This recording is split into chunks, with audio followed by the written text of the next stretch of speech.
My name is Alon Naron. I'm a tutor in the Design Products Department, Royal College of Art. I'm a designer with a background in making, and I'd like to welcome everyone for this conversation. We're having this conversation to celebrate the end of this year, the launch of RCA 2020, the second year of the collaboration with OPPO. Shall we start with an introduction of everyone involved? Yes, certainly. My name is Paul Anderson. I'm Dean of the School of Design at the Royal College of Art. My name's Ashley. I'm Professor of Design Innovation in the School of Design.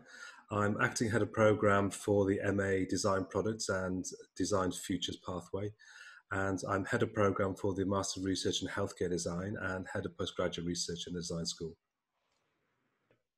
Hello, I'm Juju, Jing Hongju, Head of OPPO in the Design Center, and I'm also RCA alumni. Hello, I'm Roberto Ruffoni. I'm a Design Research Manager at OPPO Design Center in London for Europe. Hi, I'm a student, just recently graduated from the Royal College of Art in Design Products. Hi, I'm Matthew. I'm also recently graduated from the Royal College of Art, and I was taking part of this OPPO brief. Right, thank you very much.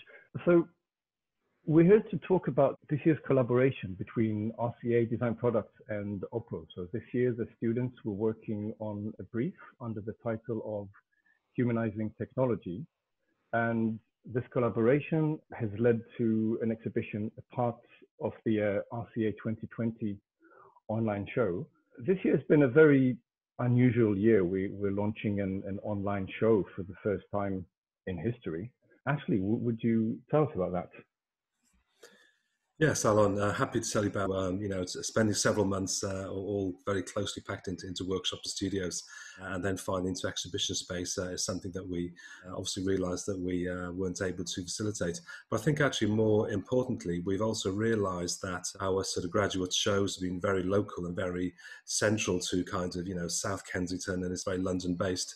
And we have a global range of people who are interested in the kind of work that we're doing, friends, families of students, potential employers. So it's actually important for us to build this big global platform so we can push our work out there, show what we're doing, and to give people an idea of scale. This is over 1,000 students that we're showcasing their work onto this platform. So it's a really massive undertaking, and it also allows people to actually start to look across some very diverse disciplines, from design products through to, say, painting, sculpture, photography, printmaking, communication, architecture. So people find some very interesting ideas stitched between some of the students' projects that you probably wouldn't be able to do so easily if they're all in one physical exhibiting space. So those are certainly some of the reasons why we've decided to have a big online platform this year. Did you find that students' work changed in response to these conditions? Students been working at home rather than the college, for example? I think it has. To be honest, I think when you look at the platform, you probably wouldn't realise that we'd just been through COVID-19 by the quality of the output. So the outputs of the work are pretty fantastic, actually.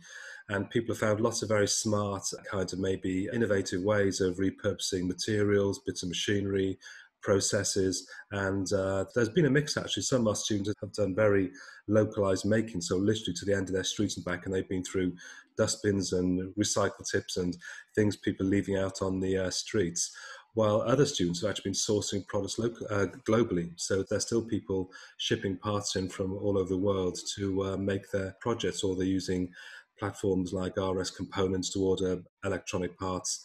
They've got little 3D printers at home. So actually it's interesting that we've seen some very sophisticated technical making as well. So it's been certainly a huge learning curve. And I think probably the biggest curve has been about repurposing our communication platforms as well, and doing things like having a virtual studio or open studio where people leave their Zoom channels open and we can hear voices around the world talking to each other and giving support as well. So we have the kind of social side. So this year's brief was titled Humanizing Technology, which I think is more appropriate than ever to work under this title. Juju, Roberto, can you... Up with a brief every year that we see from a designer point of view to conclude a trend in the world and to explore that relevant field. So we set up this last year and we started this project with the Royal College of Art students. So that was the very beginning, and we think that humanizing technology, it's something that we need to do this year, and we believe that technology should adapt for a human's life, not the other way around. And it shouldn't really scream for attention, but being like naturally integrated into products through design and to create intuitive experience for our end users.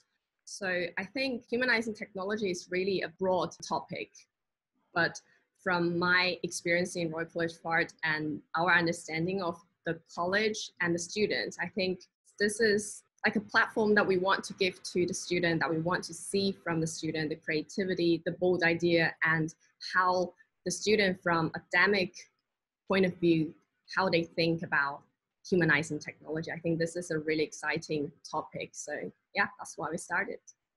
When we started our activity at the London Design Centre, this was one of the themes that we set as absolutely central as part of our activities to bring a European perspective to OPPO. So in the moment when we decided to connect to the education sector, in particular with excellence of RC is such an important area at the moment, where you see new products coming on the market constantly that are communicated in terms of specs, specifications, power, things like that. But question. Paul and Ashley, this is for you. So the RCA has a long history of collaboration with external partners, commercial partners. How is this design? And one of the reasons we were set up is that in that era, the UK was making some great pieces of engineering, some great machines, but they weren't actually very well designed. And our international partners were already out competing us in terms of design and aesthetics. That's one of the reasons actually the RCA was set up. So what you could really say there is that we were set up to bridge the gap between technology and society. And that gap is still there. You know, there are still gaps between the machines we make, the technologies that we develop, and how they point towards help. And if you look at the design's role in the future of the world, it's all about this. And this is the number one question, is how do we actually reconfigure ourselves so that we can evolve technologies that support the whole ecosystem of the world. So I think that is the central question, something very, very important for us to kind of think about. One obvious question now is, has any of that changed? Has any of that been emphasized in the current era, in light of the past couple of months? Well, I think the lockdown and the COVID crisis has kind of pressed the fast forward button on all this, and you could think that actually it's a kind of practice for things that might come to us in the future. You know, that some of the climate changes or other things that might take place that tip the balance of the planet might also, really reduce our abilities to travel problems and spotting problems that need solving. But, potentially we need to turn that around and think, well, could we have a more proactive version of design? Could we evolve? That's a perspective that is, I think, maybe more prevailing in the academy, possibly. Giorgio, Roberto, how does that impact from your perspective, from the side of industry and business? It's our mission to really bring better technologies and to enhance everyone's life. And technologies everywhere is all around us, from ability to find a direction of future technology so that it helps to improve human life. The branch through in Europe, but we haven't decided where to have it. And at the end of that year, we decided and we established this London Design Centre. So we're looking into the future of what OPPO is going to do, what designers can define, how we can change the world in a way. So we are doing some kind of research that including like aesthetic research, CMF, tech scouting, user behavior research, all these kind of things. And we feedback a really fantastic opportunity for both of us to learn and feedback to each other. And also, this is our second year of collaboration. We're trying to discover users, like market insights, trends, technology, this kind of information that we believe will be very helpful for the students to get to know. And also from a designer point of view, it's also very important for us ourselves to get to absorb new ideas. And I think RCA is giving turn to working with RCA students, having been a student yourself and now coming from the side of industry. One thing that could be quite useful would be to have Ashley's and Paul's maybe thoughts about the theme of humanizing technology, which is very central for me. For example, was surprising that basically as soon as we finished finalizing the theme with design products. Last year in December, we were in Shenzhen for us to have their perspective on this.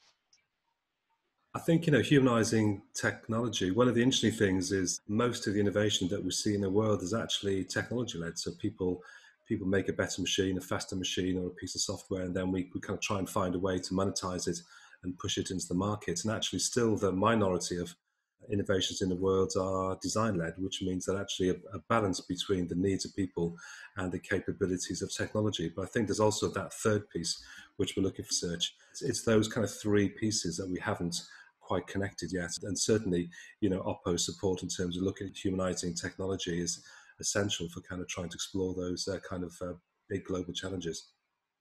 Year's brief is going to be about that third point of the triangle. So not about technology, not about humans, about nature, the world, the globe. Yeah, and some of our researchers are looking at things called xeno-design. So they're looking at how on earth do you design a product without putting a human being at the top of the value chain. So how do we actually do that? How do we haven't really explored those kind of ideas in product design or industrial design to any huge detail, but it's actually one of the things that is pretty essential as we go forwards. So that's going to be an interesting piece of work as well, is to understand whole new models of value in design. I think for me as well that we're in a very interesting time. I think that we adapt it, and can we do it in such a way it doesn't actually impact or harm the environment. And I think for me, from an ethical point of view, the users, whoever they may be, are now being far more intelligent and demanding in what they need in terms of a product, or indeed questioning the world of design for ethics and indeed design for safety. I think these are two themes that we need to carry forward into the future if we're being successful and aware of not just the human being as a user, but the environment they operate in and what goes incredibly exciting. Thank you so much. This is extremely inspiring because also from our point of view, one of the themes that are most important and how can we control the use of digital devices, which is, for example, one of the areas that Anna has explored during internship with us, and that takes the human into consideration. I think it would be really interesting to see the role that we project onto technology, because we internalize technology and we project our human condition, if you want, on it. So it can come across as our savior or the great menacing threat. And I think now with COVID-19, humanity, like on the greatest scale possible, is going through some serious mental shift. And it would be really interesting to see what kind of state of being we're going to want technology to kind of represent or contain for us. I think it's a great point, Alan. I think the other thing to say is that can technology provide other types of functionality? Roberto says, even if it's to do with safety or well-being and assisting you in everyday tasks, I think that's got to be highly valuable going forward. And there are many technologies, particularly when you get into Bluetooth devices, which on the one hand are very supportive to your lifestyle in the connected world. But the other thing about it is ethically, from that standpoint, the sharing of your data or what you're doing within your home or with others, these are equally now probably just as important factors as the device itself and how it functions and how it looks. So the hidden or unseen aspects of you using a product are probably ever more important. I had a question for Alan as a tutor. How have you seen the work of your student evolving, like student working with a certain established company like OPPO? I guess it's really interesting from your point of view as a tutor. Questions and trying to expose everything that is not sustainable or just plain wrong about the world that we live in. So I think it's a point of very positive tension where you as students get kind of plonked into an industrial setting and get to work with professional designers. In the example of OPPO design team that came from China, That is, it literally brings you need to manufacture, take care of the accounting, making sure that everything is profitable. I think it's a kind of, it's a very positively tense point to be in. I was very happy to see that the projects were not toned down on account of that. So there was no deliberate attempt to try and kind of create the next mobile phone or something that will be very immediately applicable, which I found very, very encouraging. I thought it was kind of, it shines a very positive light on us as an institution in that we create rebels, if you like, or people with a sharp sense of criticism. If I can touch on this, I completely agree with you. At the same time, it is also true that the themes that the student have, it was good that they didn't try to design the next smartphone, but at the same time, they touched all the themes that we need to deal with and in our daily life, trying to design the next smartphone. Which is extremely valuable for us. So for example, there was some proposition is much more expressive in the type of project, but the underlying question and the strategies that the students take, they can teach us a lot for sure. I totally agree, Roberto. I thought that was a fascinating project from the point of view of all of the kind of questions that it asks, and that we've spent, a few tens of thousands of years or over 10,000 years domesticating animals, and actually changing their DNA very, very slowly over time by putting them into compounds and giving them certain sorts of food and doing various things. And now suddenly we have technologies which can turn this around. And so, in fact, we have technologies which can start domesticating us and also changing our DNA and changing the way that we behave. And so I think that's the kind of fascinating angle of his project, and especially the way that he's presented it from the AI product's point of view towards the consumer. That inside out perspective, I think, is really interesting. And some of the challenges that we talked about earlier, how we humanize technology, or maybe how we humanize humans, is actually one of the things this can actually point towards. Absolutely, yeah. And I think there were many projects that looked at things that are very valuable for us. For example, from the point of view of sustainability, like Eric's project, like Wereloop, was very poignant from the point of view of trying to work on the behavior of people instead of trying to find just a technological solution.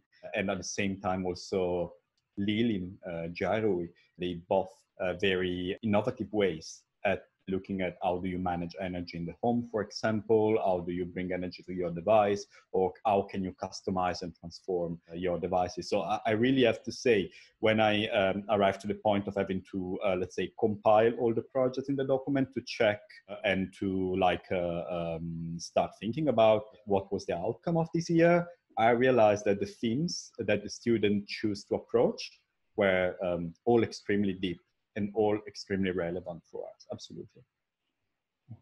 I think that the students' work also touched on a really wide range of human qualities.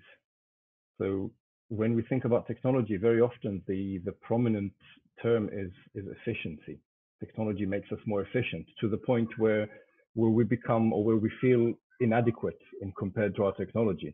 And so the domesticator, for example, that really pushes the point of our machines possibly outgrowing us and starting to have their own life going on.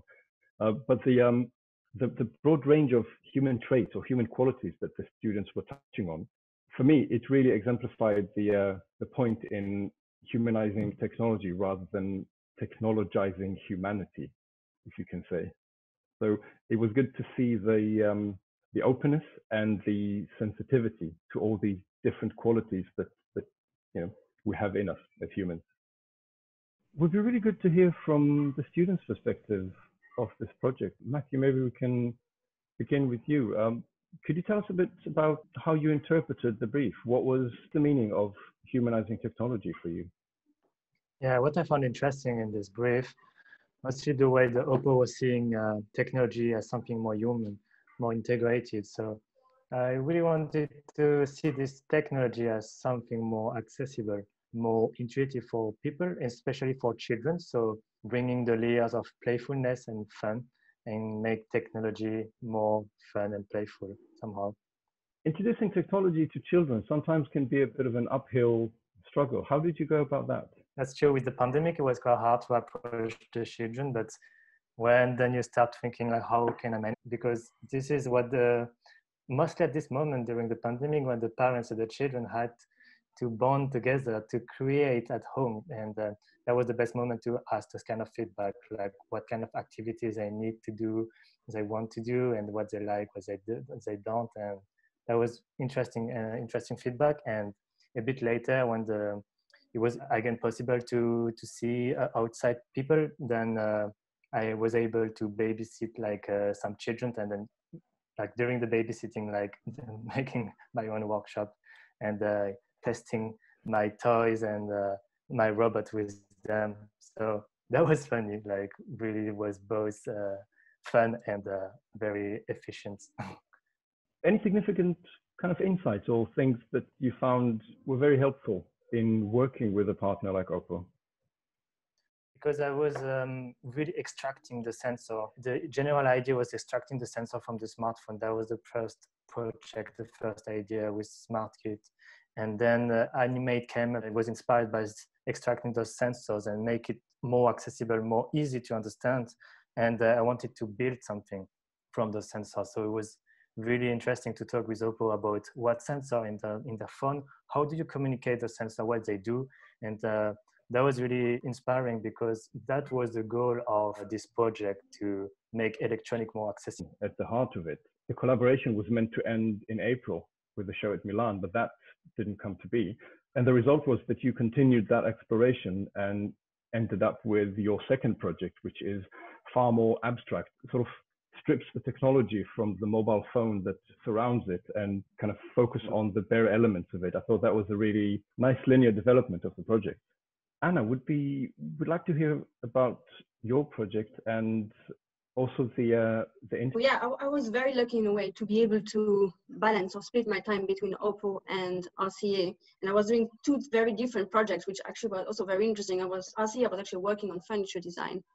And at the same time at OPPO, I was actually working with a lot of new technology because I was part of the tech scouting research. It was also about building scenarios. It was about researching on new trends and users' behaviors. And I think altogether, for me, it was very interesting to jump on technology. So I did a book, and the book is actually very influenced from my experience at OPPO. The brief was the same, was about humanizing technology, but even more about, like, in general, digital well-being.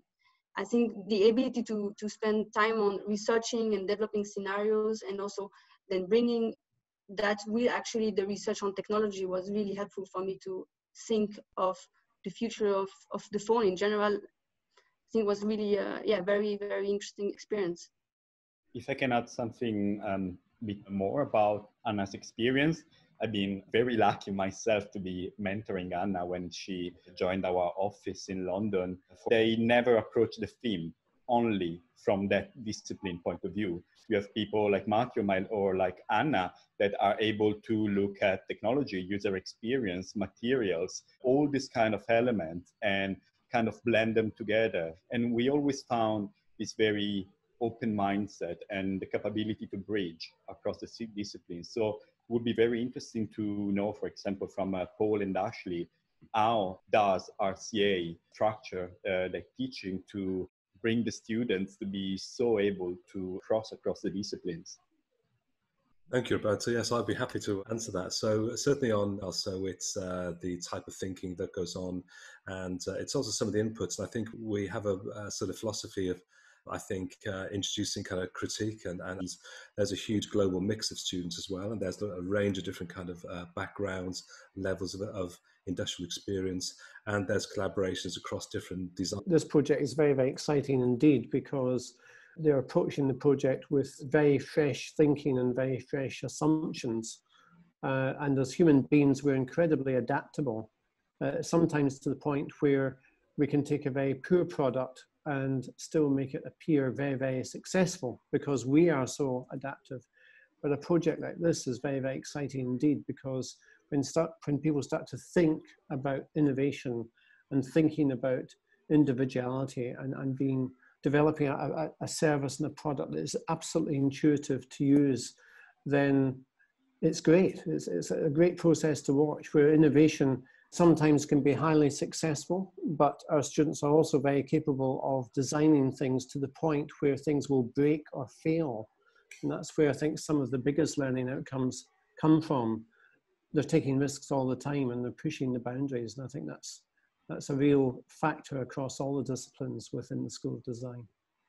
You all touched on this very exciting point that is sort of potential of mixing an educational institution with industry, because educational institutions, to a degree, they're a little bit isolated from the world.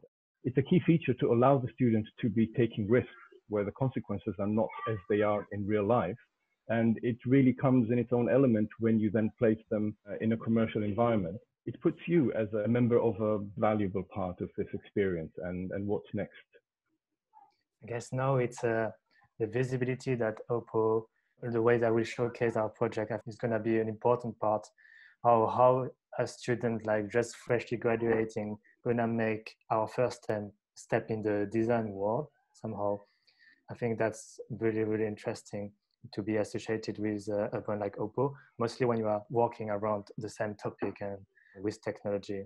It was really interesting to get this mentoring and this tutoring to really understand all the steps, and hopefully after this school, like being able to step alone. How were you able to support the students? We started discussing with RCA. Obviously, we had a few rounds of discussion about the theme. Once we settled to the idea of humanizing technology, which for us was a very important theme to understand also the element of, let's say, digital well-being, which is becoming so important. We established a series of seminars within RCA that we conducted. Initially, a seminar about lifestyles and about the way the students could approach this theme from different angles, looking at what was happening in different areas of the electronic industry. And then a second series of seminars where we involved both our designers from London and designers from the HQ in China that came to RCA and gave some public lectures to the students explaining our approach, for example, in terms of color, material, and finishings, or also from our side, some technologies and technology areas that we were exploring from the European Design Center.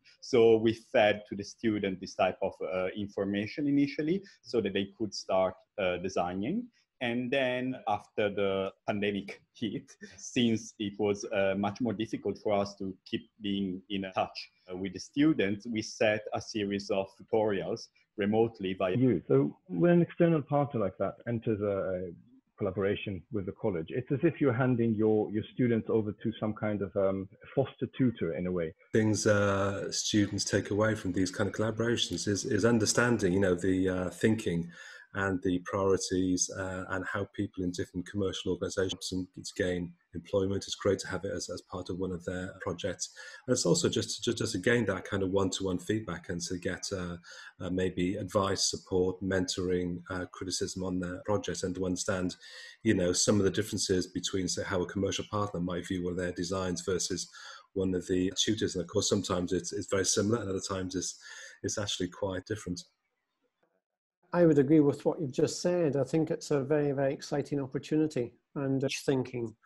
I think it's a fantastic opportunity for students to really learn and test directly, not just within an education, sort of intellectual exchange and throwing around the creative ideas and innovation, I think is highly valuable and takes it away from just not being a great deal.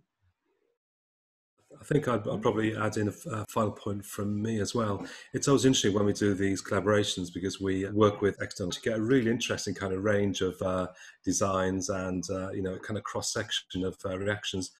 As a college, we offer that third space, that space which is safe to do maybe some more experimental thinking. We can try out different ideas. And so it works very well for companies like OPPO and our students and the academic staff. There's a great exchange of... Very honestly. And what would you expect to do more in the future? Was this how you imagined it? Or do you think there is something that we can provide when collaborating with education more or better that would be incredibly valuable for us? I think Anna had this chance to be able to see what the London Design Center from OPPO looks like and how you work. Like, I'm thinking maybe it would have been fantastic to spend a week with you, like the way you work, understand what are your tasks and how you manage them. And even further, going to China and having a look to the big headquarters or even the factory, how you produce your phone. And to the things that we design here, where do they go to get manufactured in order to be shipped back to us? So this could be a point for really valuable input from OPPO. One more question that comes up in the context of these collaborations is OPPO being a company that manufactures predominantly phones, does any of that actually lead into being incorporated in a product? Do any of these ideas land and grow? We do have to travel around. I think this is something we can actually plan to see how we can work around to have some kind of a week trip to headquarters or our London office, or a kind of workshop that we both learn from each other. I think that's definitely something we can think about. I want to thank you, everyone, for taking part in this discussion. Roberto, Juju from the OPPO team,